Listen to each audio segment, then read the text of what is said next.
네, 이번 시간은 여의도 정치외전 시간입니다. 여야의 전직 의원 두 분을 모시고 오늘 여의도 정치권의 가장 뜨거웠던 이슈에 대해서 양측의 이야기 들어보겠습니다. 신경민 전 더불어민주당 의원, 신성범 전 새누리당 의원 두 분 나오셨습니다. 어서 오십시오. 네, 반갑습니다. 안녕하세요. 바로 이제 그 질문 들어가겠습니다. 이재명 대표가 이제 검찰 조사에서 미리 준비한 서면 진술서를 제출해서 대부분의 이제 답변으로 이제 가름한 걸로 전해지고 있습니다. 그렇기 때문에 이게 사실상의 그 진술 거부권을 행사한 게 아니냐 이런 말도 나오고 있고, 정진석 국힘 이제 비대위원장은 검찰에 출두해서 이재명 대표가 한마디도 하지 않았다고 하더라 이러면서 굉장히 그 강도 높게 비난을 했습니다. 답은 정해진 기소라고 이제 주장을 이재명 대표가 했었는데, 이런 이제 기소를 예상하고서 굳이 적극적이고 직접적인 방어 논리를 펼치지 않았던 것인지, 이재명 대표의 서면 진술서 이 태도 두 분은 어떻게 평가하십니까? 일단 뭐 출두를 안 할 수는 없거든요. 네. 출두를 만약에 3번 거부하게 되면 체포 동의안이 넘어오게 될 근거가 되잖아요. 네. 근데 체포 동의안이 출두 불응으로 해가지고 넘어오게 되면은 당이 방어를 할 방법이 없습니다. 그렇기 때문에 출두는 해야 되는데 이미 28일 물론 일방적인 일정이긴 합니다만은 한 번 출두 거부를 했기 때문에 네. 더 이상 출두 거부를 하는 것은 여러 가지 전략적으로 봐서 맞지가 않습니다. 네. 그래서 일단 갔고요. 뭐 서면 조사가 아닌 다음에 출두를 해서 가게 되면은 이로운 점이 하나 있습니다. 뭐냐면 검찰이 갖고 있는 카드를 직접 볼 수가 있거든요. 그러니까 검찰의 카드를 일단 피의자 입장에서는 본다는 굉장히 중요한 이점이 있고, 네. 그 대신 뭐 포토 여기 그 굉장히 많은 질문을 답해야 되고, 그 거의 대부분의 피의자들이 똑같은 얘기를 하는데, 그 출두하는 모습이 언론에 노출되는 게 굉장히 괴롭다고 그래요. 네. 그 포토라인에 그렇죠. 썼을 하여튼 그 포토 세레머니가 피의자들이 받고 있는 굉장히 큰 부담입니다. 근데 그것을 지금 어떻게 하느냐라는 것은 어저께 보셨다시피 굉장히 각오를 하고 가야 됩니다. 그러니까 그런 점은 또 부담이 되고요. 하여튼 그러나 또 검찰의 이 12시간 정도의 조사에서 검찰에 또 하다가 보면 말 실수도 있을 수 있고 생각지도 않은 일이 있을 수 있기 때문에 어저께 그 이재명 대표의 그 전술 전략은 일단 피의자로서는 굉장히 영리한 작전을 했다라고 이렇게 판단이 되고요. 그렇게 되면 어저께 이제 검찰의 패를 조금 읽었다고 판단이 됩니다. 그래서 앞으로 대응을 할 수 있고 뭐 그런 유리한 점은 있는데, 어제 이재명 대표가 여러 번 얘기했듯이 답은 정해져 있습니다. 이건 특정범죄가중처벌법이기 때문에 꼼짝 못하고 기소로 가는 거죠. 다만 구속이냐 불구속이냐는 이제 검찰이 결정해야 될 차례죠. 네. 답정 기소는 정해져 있다. 네. 그러니까 뭐 이건 다 아시는 대로 어제 장면, 검찰에 출두하게 될 것이다, 포토라인에 서게 될 것이다, 언제부터 이야기됐죠? 작년 2월 달에 언제 이재명 전 대통령 후보, 선거 후보가 보궐선거에 국회의원 배지를 달려고 나올 때부터 사법 리스크 있다라고 이야기를 했고, 어제 저거는 그냥 예정됐던 거잖아요. 냉정하게 본다면. 네. 어제 일이 예견됐더니 어제 닥친 거예요. 그런데 뭐 제 전략은 이렇게 언론에 비친 대로 계속 조사받아 본들, 더 자기가 더 많이 답변하는 것보다는 A4 용지 6장으로 쓰간 걸 근거로 해서, 예를 들어서 자꾸 물으면 부장검사가 자꾸 추궁을 하면 제 답변서로 가름합니다. 더 이상 말할 게 없습니다. 뭐 이렇게 해서 사실상 진술 거부한 거죠. 이게 뭐 현명하냐 안 하냐는 제가 잘 모르겠고, 다만 이런 건 있는 거죠. 그러니까 이거는 어차피 법적으로 넘어갈 것이라는 것은 본인도, 이재명 대표 본인도 알고 있고 검찰도 알고 있다면 법원에 가서 싸우겠다, 뭐 이런 취지일 텐데, 어제 재밌었던 게 제가 원래 들어갈 때는 뭐라 그랬죠?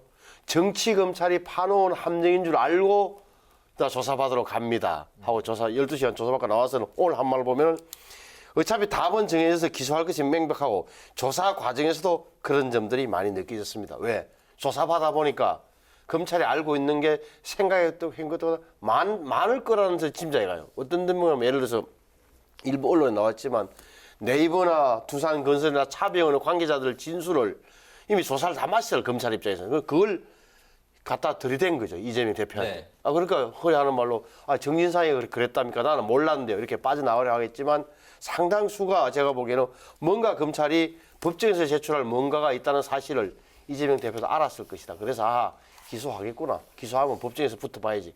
이 정도가 아마 상황 정리 아닌가 싶어요. 네네. 네, 그리고 그 이재명 대표의 변호사비 대납 의혹 키맨으로 불리는 인물이죠.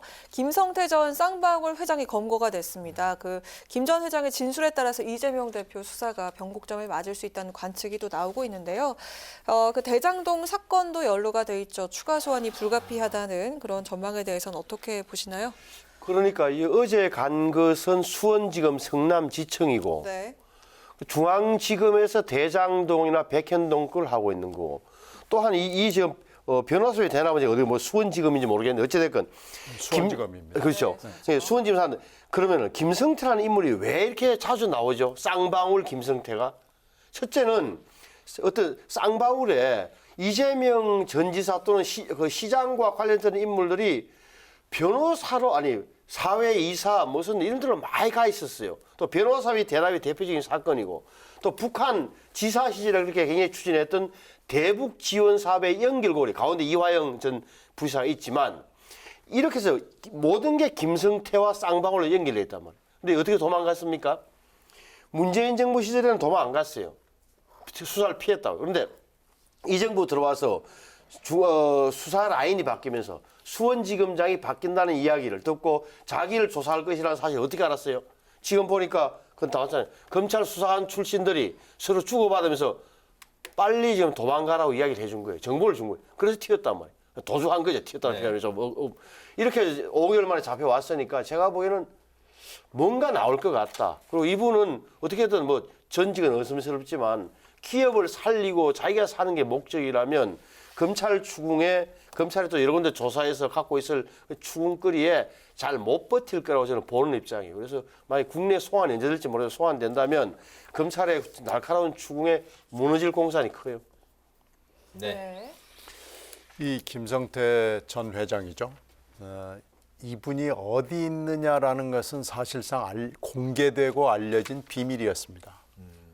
이분이 태국에 있다는 걸 알고 있는 사람은 대한민국에 꽤 됩니다. 네. 검찰도 알고 있었어요. 태국의 아주 구체적인 지명과 그 리조트 이름까지도 다 나와 있었습니다. 근데 왜 이렇게 안 잡아왔느냐? 그것은 뭐 여러 가지 이유가 있습니다만은 이쪽에서 그러니까 검찰 쪽하고 김성태 측하고 해서 여러 가지 대화가 물밑에서 진행되고 있다는 것이 지금까지의 정설이고요. 김성태의 관심은 회사를 살리는 겁니다. 그러니까 지금 김성태가 잡혔다는 것은 어저께 사실은 성남지청에 이 대표가 출두했다는 것보다는 사실은 훨씬 더 큰 뉴스라고도 생각이 돼요. 왜 그러냐면은 김성태가 언제 오느냐라는 것이 지금은 정확하지 않습니다만 만약에 들어오게 된다면은 이것은 김성태가 뭔가 얘기를 하러 들어오는 거지 그냥 덜렁덜렁 혼자 들어오는 건 아니거든요. 지금 들어오기로 결정을 했습니까? 아직 안 된 거죠. 왜 그러냐면 이 송환 절차가 굉장히 복잡합니다. 송환 절차가 잡았다고 해서 바로 신병을 한국으로 넘겨주는 이런 방법도 있지만 네. 만약에 붙잡힌 피의자가 법이 허용하는 모든 수단 방법을 다 쓰겠다고 그러면은 언제 어떻게 될지 알 수가 없거든요. 네. 시간이 많이 걸릴 수도 그러니까 있겠군요. 김성태 전 회장이 어떤 태도를 보이느냐라는 것이 지금 굉장히 중요하죠. 지금 네. 그건 알려진 바가 없기 때문에 네. 누구도 얘기할 수 없습니다만은 만약에 김성태 회장이 하여튼 나는 그럼 빨리 들어가서 내 죄를 속히 밝히고 말하는 유동규 씨처럼 내가 진 죄는 받겠다. 그러나 내가 지지 않은 죄는 받지 못하겠다. 만약에 이런 방침을 세워서 빨리 들어오겠다 그러면은 얘기가 좀 달라지는 거죠. 네, 네, 알겠습니다. 뭐 그 검찰과 김성태 전 회장 간의 일종의 뭐 그 딜의 가능성도 좀 전에 그 사이에 대화가 있었다는 얘기는 꾸준히 있었고요. 네. 이게 최근에 어디 일간지에 보도도 됐어요. 그런데 그 보도에 대해서 보도가 나온 이후에 저는 그 보도에 나온 얘기를 굉장히 오래전부터 듣고 있었는데요. 이 보도가 나온 이후에 이것을 부인하는 얘기가 알려지지 않은 것으로 봐서 네. 그 보도는 거의 맞다고 봅니다. 네, 김성태 회장의 향후 또 이제 행보 귀국을 할지 행보가 이제 또 관심을 모을 것 같습니다. 검찰이 사실상 그 이재명 대표에 대해서는 기소 방침을 세운 것 같습니다. 그 어떤 누구도 이 부분에 대해서 다른 쪽으로 이야기를 현재 하지 않고 있는 것 같습니다. 그렇기 때문에 현재 그 최대 관심사가 이재명 대표에 대한 그 신병 확보 이야기가 또 나오고 있는데요. 결론은 이제 구속영장을 청구를 할 것인지, 그렇다면은 청구를 한다면 체포 동의안이 또다시 이제 국회로 넘어가게 되고 국회에서 또 표결로 결정을 하는 그런 이제 상황을 맞게 될 텐데, 검찰의 선택이 좀 어떻게 될 거라고 예상을 하십니까? 법률적으로는요. 지금 현재 혐의가 160억 이상, 뭐 180억까지도 왔다 갔다 하기 때문에 1억 이상이면은 특정범죄 가중처벌법에 적용을 받고요. 이 형이 굉장히 무겁습니다. 그러니까 법률적으로만 놓고 본다면은 구속영장을 청구하는 것이 너무나 당연합니다. 그런데 이제 문제는 국회의원 신분이고 더군다나 야당 대표이기 때문에 정치적 검토를 하지 않을 수가 없거든요. 네. 근데 정치적 검토를 한다 그러면은 이건 이제 체포 동의안을 어쩔 수 없이 보내서 체포 동의안이 가결이 될 경우에는 일단 구속영장 실질 심사를 하는 판사의 판단을 받아보거든요. 네. 근데 만약에 이게 부결이 된다 그러면은 판사의 그 판단을 받을 수 없이 바로 기소로 넘어가는 거고요. 그러니까 이 중에서 뭘 검찰이 선택하느냐 하는 것이 이제 곧 주말 주초를 거치면서 결정이 될 텐데요. 민주당에 대해서 어떤 범죄 비호 정당이라는 프레임을 씌운다는 정치적 판단을 한번 해보자 그러면은 체포영장을 보낼 거고요. 이건 뭐 너무나 부결될 게 분명하기 때문에 이게 필요 없다고 하면 안 보내겠죠. 이걸 놓고는 이제 정치적 고려를 하겠죠. 제가 보기엔 검찰에서 정치적 고려를 한다는 인상을 주는 순간 검찰이 완전히 어떻게 보면 굉장히 코너에 몰리기 때문에 정치적 고려를 안 하려고 하고 안 하는 게 맞다는 논리라면 나올 것 같아요. 지금 유심히 보셔야 될 대목이 수원지검 또 수원지검 성남지청 서울중앙지검 이 세 군데가 어떻게 판단에 다른 거예요. 수사가 여러 가지가 되고 있죠. 대장동 되고 있죠. 성남FC 되고 있죠. 김성태 들어오면 다시 저 수사가 변호사비 대납의 여기 또 제대로 수사될 거. 세 개 중에 한 군데서 세 군데 중에 한 군데는 제가 보기에는 구속영장을 청구할 가능성이 높다. 세 군데 두 군데 한 군데 또는 두 군데에서는 그렇게 보여지는 거예요. 그러면은 다시 한번 체포 동의안이 국회로 넘어오게 되고 국회 넘어오게 되면 또 한동훈 법무부 장관이 나와서 이제는 노웅래 의원이 아니라 이재명 의원에 대해서 야당 의원들 앞에서 여야 의원들 앞에서 야당 대표에 대해서 이런 범죄 행각 때문에 했다는 이야기를 하는 형국이 벌어질 공산이 크다라고 봐요. 제 눈에 그렇게 비춰져요. 근데 물론 이렇게 되면 제가 말씀하셨다시피 법원에서 알아서 부결되고 법원에서까지 기각된다면 부결되면 뭐 그만이지만 그래서 여파가 좀 있겠지만 검찰에서는 제가 볼 때는 영장 청구 가능성을 제가 볼 때는 훨씬 높다라고 봐요. 검찰의 논리 구성상 그리고 어떤 행태나 이런 거 볼 때는 영장을 청구 안 함이 이상한 거예요. 지금까지 수사한 내용을 봐서. 네네. 알겠습니다. 네. 그리고 검찰에 출석을 했던 이재명 대표를 따라서 정말 그 많은 지도부와 민주당의 의원들이 함께한 것을 보고서 국민의힘에서는 이거 조폭이 아니냐 이렇게 얘기를 하기도 하고요. 또 민주당은 이게 정치 보복이다라고 주장을 하면서 김건희 여사에 대한 수사 요구로 또 맞불을 놨습니다. 자, 이렇게 되면은 여야 그 장외 여론전이 더 거세질 것 같은데 어떻게 보십니까? 우선 그러니까 여러 명 의원들끼리 당 대표니까 저는 있을 수 있다고 보는 건데 이게 민주당의 지지자층 당원들한테는 야 우리 당 지도부가 총출동해서 어찌 됐건 대표와 함께 연대의 모습을 보여준다 뭐 있을 수 있는 거 봐요. 그런데 제 3자들 눈에 특히나 뭐 중간층들 눈에는 중도층 눈에는 왜 저렇게 꼭 저렇게 해야 되는 거야? 민주당이 이재명 대표 한 사람의 이른바 그 사업이 있을 거 언제부터 논의됐던 건데 여기에 다 끌려 들어가면 나중에 어떻게 하겠다는 생각은 함직하다. 또 하나는 김건희 여사 부분인데 김건희 여사가 국민적으로 그렇게 지지율이 높지 않다는 건 저도 알고 있는 사실이지만 그렇다고 해서 저렇게 우리 대표를 손을 대는 순간 우리는 대통령 부인을 걸고 넘어질 거야. 이렇게 비치는 제발로 좋지도 않다. 예를 들어 이런 거잖아요. 김건희 여사에 대해서는 여러 가지 의혹이 있을 수 있는데 구속자들이 아마 대여섯 되는 그런 상황인데 왜 그 사람들은 지금까지 재판받거나 검찰 수사받고 재판받는 거에서 한 번도 김건희 씨 이야기를 하지 않을까? 다시 말하면 사실은 우리 김건희 여사가 우리하고 같이 공범이었어요. 아니면 짜고 했어요. 아니면 정보를 서로 주고받았어요. 이런 소리를 한 번도 함직한데 그러면 만약에 영부인을 물고 들어가면 더 자기들이 강해지니까. 근데 한 번도 이야기할까 하는 생각은 또 해봐야 된다. 근데 여기에 대해서 계속적으로 의문을 제기하면서 왜 기소 안 하냐, 왜 조사 안 하냐 하는 것은 제가 보기에는 조금은 어떻게 보면 좀 현실과 맞지 않는 이야기 아니냐. 지금 검찰의 특징을 볼 때 당시에 문재인 정부 시절에 만에 하나 그 윤석열 예비 후보의 부인 문제를 저런 식으로 수사를 나왔는데 수사 안 했을 가능성이 있을까? 저는 약간 회의적이에요.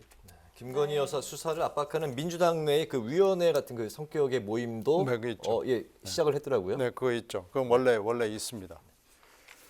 김건희 여사 수사하겠어요? 만약에 김건희 여사 수사를 하면은 제가 보기에는 한동훈 장관은 대권으로 직행합니다. 절대 안 할 거고요. 그러나 하여튼 이런 류의 행사가 있을 때마다 김건희 여사는 단골로 앞으로도 계속해서 나올 수밖에 없다는 건 분명하고요. 어저께 그 모습은 당 내에서도 찬성하는 사람과 반대하는 사람이 분명히 갈립니다. 그리고 장단점도 분명히 갈립니다. 네. 한쪽에서는 혼자 가서 외롭게 정치 탄압을 받는 모습도 당당한 모습을 보여주는 게 맞다고 보는 분들도 많이 있고요. 또 하나는 앞으로 이제 복수의 소환, 복수의 체포동의안, 복수의 기소가 있을 텐데 그러면 매번 이렇게 할 거냐. 매번 이렇게 찬반 집회를 하면서 그 검찰청 주변에 이런 소란과 소음을 계속 국민들한테 보여주는 게 맞느냐라는 지적도 분명히 있다는 거 말씀드리고 싶습니다. 네, 오히려 그 김건희 여사는 오늘 그 대구를 또 방문을 하는 등 최근에 오히려 더 좀 활발한 그런 행보를 또 네. 보이는 모습을 목격을 할 수가 있는데요. 다음 그 또 주제로 넘어가 보겠습니다. 그 친명계 좌장이라고 불리는 정성호 의원이 이재명 대표 검찰 출두에 모습을 보이지 않았기 때문에 왜 그런 것인지 사람들이 또 이제 설왕설래를 하고 있고 그런 가운데 7인회에서도 4명이 또 같이 함께 동행을 하지 않았기 때문에 이게 그 친명계의 균열 조짐이 있는 게 아니냐 이런 또 이야기가 나오고 있습니다. 그 어떻게 보세요? 7인회 중에서 뭐 한 분은 제가 분명하게 얘기를 들은 것은 지난번에 개항을에 이재명 그때는 대표가 아니죠. 이재명 후보가 나왔을 때 분명히 선언을 했다고 그래요. 네. 개항을에 나가는 건 난 절대 반대다. 개항을에 나간다고 그러면은 나는 더 이상 그 이 후보 옆에 서 있을 수 없다라고 얘기를 했고요. 지금 이제 문제는 이제 좌장격에 해당하는 정성호 의원인데 물론 뭐 개인 일정 확인은 됐지만 개인 일정이 뭔지 저는 내용은 잘 모르겠어요. 네. 네, 아무리 개인 일정이 있다고 그러지만 어제 같은 경우에 7인의 좌장이라고 그러면은 당연히 나가는 게 맞겠죠. 네. 근데 안 나갔다는 것은 오늘 뭐 어느 방송에 나와서 이 대표에게 양해를 구했고 이 대표가 충분히 했고 내가 안 나가도 마음은 같이 있다. 뭐 이렇게 표현을 했어요. 그래서 적당히 넘어갔는데 저는 이건 그냥 변명이고 이유라고 생각합니다. 그래서 분명히 7인회 안에는 갈래가 틈이 생겼다라고 봅니다. 정성호 의원도 그러면 거리두기의 차원으로 해석이 된다는 최근에 건가요? 어디 방송에 나와서 얘기를 했잖아요. 이렇게 당에 부담을 줘서는 안 된다는 입장을 분명히 얘기했고 그걸 전달을 했다고 얘기를 했기 때문에 그 입장을 저희가 그냥 그대로 받아들이는 게 맞습니다. 네. 제가 옆에서 관찰해 보기에는 이런 대목이 있는 것 같아요. 민주당 의원들이 강성 지지자들의 예상되는 공격, 배신자야, 수박이야 이런 소리를 듣기 싫어서 말을 안 하고 있을 뿐이지 상당히 어느 정당이나 마찬가지일 것 아닙니까? 내년에 4월 달에 국회의원 선거를 이재명 대표 체제로 칠 수 있겠느냐. 물론 이제 지금 검찰의 움직임 때문에 다들 함께 가자는 걸로 묶여 있지만 느슨해질 수밖에 없는 대목이 있는 거다. 결정적으로 말씀드렸지만 제가 내년 선거 이재명 대표 얼굴을 치를 수 있는 거야 수도권 의원들한테 물어본다면 항상 이 대목에 대해서는 글쎄 한번 두고 봅시다 라는 소리밖에 더 하겠어요? 제가 뭐 그런 대목이 있는 거예요 지금. 네네. 네. 그리고 저출산 고령사위원회 부위원장직을 내려놓기로 한 나경원 전 의원 그 당대표 출마를 할지 말지에 대해서 전망을 해보도록 하겠습니다. 자, 이렇게 되면 그 윤심에 또 반하는 길을 또 걷게 될 수도 있잖아요. 출마 가능성 어떻게 보시는지 들어볼까요?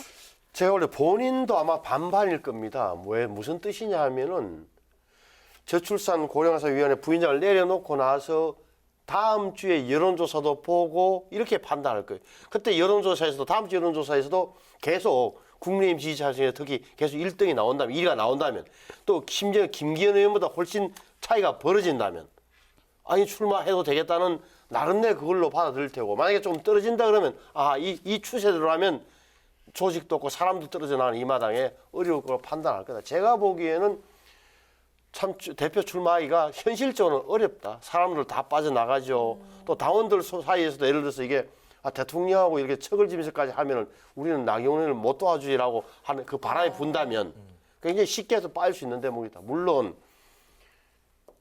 이제 일부에서는 야 나경원 사선도 하고 원내대표까지 했는데 저런 식으로 구박하고 말이야. 저렇게 이지미하고 왕따시키는 것은 안 좋다는 생각에서 오히려 동경 여론에 쏠릴 가능성도 있지만 제가 보기에는 그 가능성보다는 좀 지지율이 빠질 가능성이 좀 높다고 봐요. 네네. 네. 그래서 저희도 참 흥미롭게 봐요. 민주당이 이제 여당일 경우 만약에 이런 상황이 생겼을까? 한번 생각해 보십시오. 민주당에서는 이런 일 근처에도 못 갑니다. 이런 일이 일어날 수가 없고 만약에 당시의 대통령이 당신은 안 되겠는데라고 그러면 아니 대통령 당신이 뭡니까? 그러면서 더 나오죠. 오히려 인기가 더 있을 수도 있고 그런데 네, 국힘당은 체질과 그 여러 가지 문화가 다르니까 아마 저런 일이 있고 지금 나 의원도 저렇게 고민을 하고 그러는데 민주당에서 이런 일이 일어나면은요. 네. 이건 1초도 고민할 필요 없습니다. 이건 그냥 나가는 겁니다. 네. 지지율 높고 뭐 당원들이 다 나오라고 그러는데 그리고 지금 현재 여론조사만 보면은 김기현 의원의 더블 이상이거든요. 이건 당연히 나가야 되는 거죠. 근데 이제 국힘당은 다르고 나 의원도 지금까지 이런 식으로 정치를 해온 분이 아니잖아요.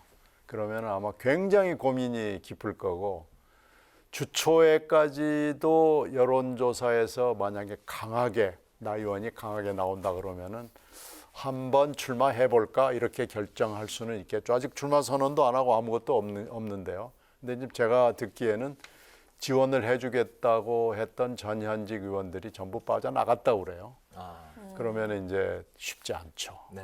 굉장히 어려운 결정을 해야 될 거고 출마를 강행한다는 것이 그렇게 쉬워 보이진 않아 보입니다. 알겠습니다.